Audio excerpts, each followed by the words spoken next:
Dear crew, Toastmasters, and honored guests. There are 3 exclamation points here, so I'm super excited to introduce this man as a speaker to our club one last time. Today will be the last time you will know him as our club mentor and frequent visitor, because after tonight he will become our associate and confidant on his quest to glory. Dear crew, Toastmasters, and honored guests. There are only 2 exclamation points after this one, so despite that, please stand up and applaud loudly and proudly one last time for Toastmasters Robert Reid. Today he will deliver an 8 to 10 minute Inspire Your Audience speech from the Competent Communicator manual entitled Born to Be Fly. Listen intently one last time as Toastmaster Reid leaves us with a farewell address that he hopes will be memorable and inspirational. Now it's time for Born to Be Fly by Robert Reid. Please stand up and applaud loudly.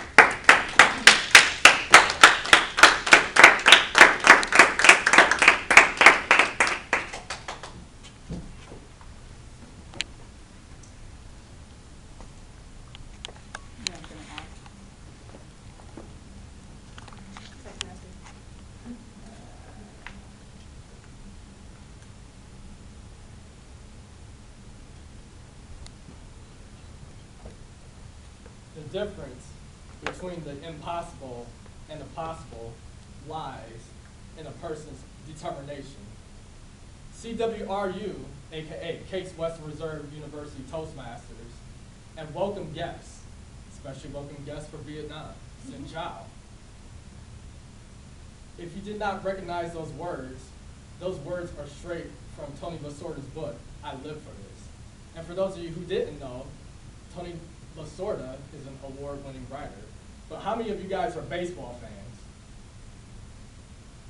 I can see why there's some confusion, because for those of you who don't know Tony Lasorda, he is known for being one of the greatest coaches to ever coach in the Major League Baseball. He coached the Los Angeles Dodgers, but let me tell you this, everybody in here is born to be fly. I am definitely born to be fly, you are born to be fly, and everybody else in here is born to be fly.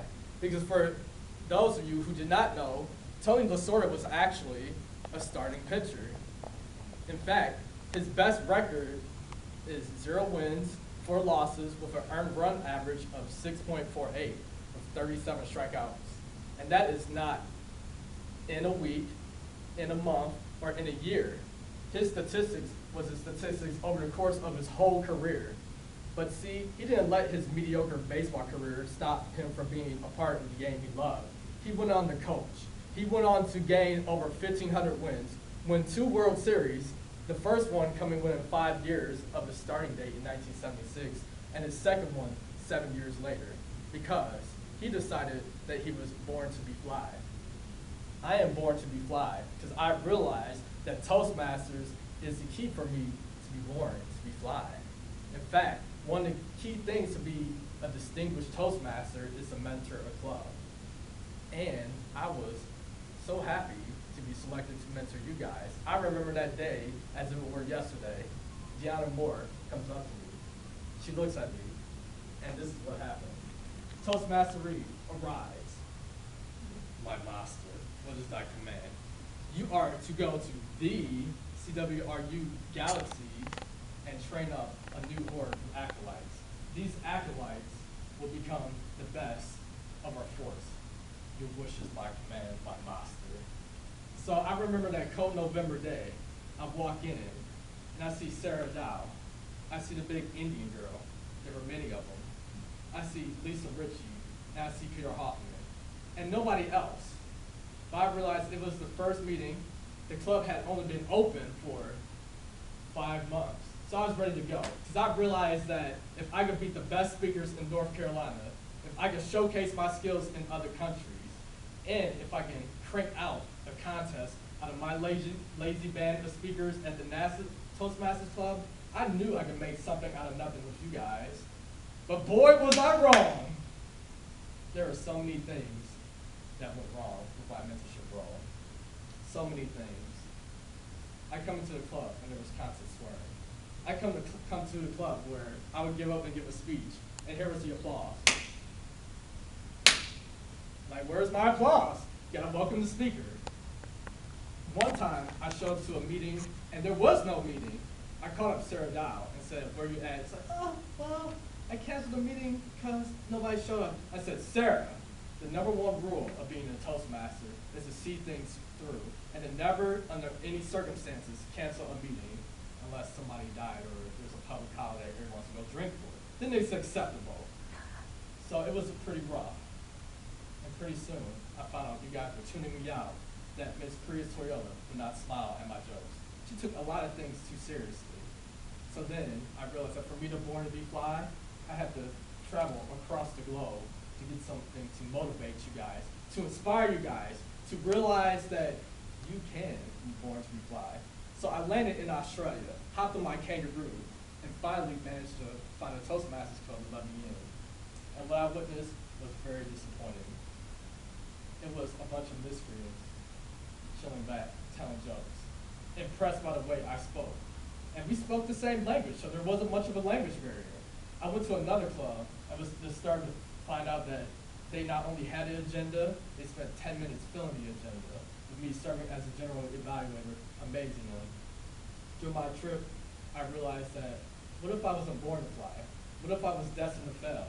What if I could have inspired this group of young adults to realize that they were born to fly, that they can become great leaders, great speakers, the best that they can be?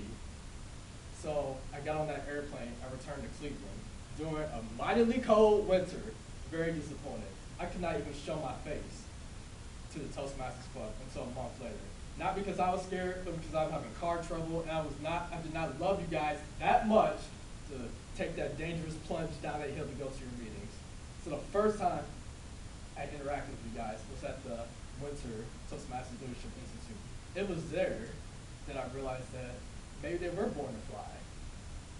Sarah Chan, Lisa Ritchie, that guy, and Kadima were all there. Early in the morning, during a blizzard before me, it was then I realized this club had potential. Several meetings later, I realized something happened.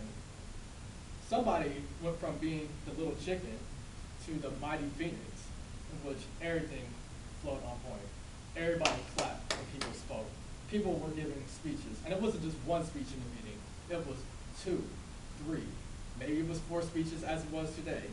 Even more, people started coming out of their shell. Pete Hoffman went from being a goofball to this slick, speak-easy, poetic guy. Sarah Chan, thank God, Sarah Chan showed up. Prathima started doing one of these. That's her attempt to smile. I was so happy to elicit those. And Lisa Ritchie went from being shy to someone full of hope and able to attract leaders. It was at this point I realized that it wasn't that I wasn't able to show you guys that we were born to be fly, but everybody was able to born to be fly in their own way. Because my image of success is different from everybody else's image of success. Which is one thing about being a leader, is that whatever your game plan is, it never ever goes that way.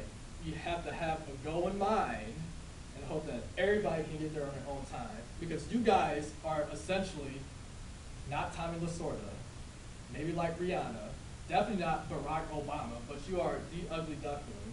At the very beginning, this club was very ugly. It was this retarded duckling, this quacking, didn't know where to go. And then over a course of 3 months, maybe you guys needed some space from me, you transformed to this goofy looking creature, to this mighty duck.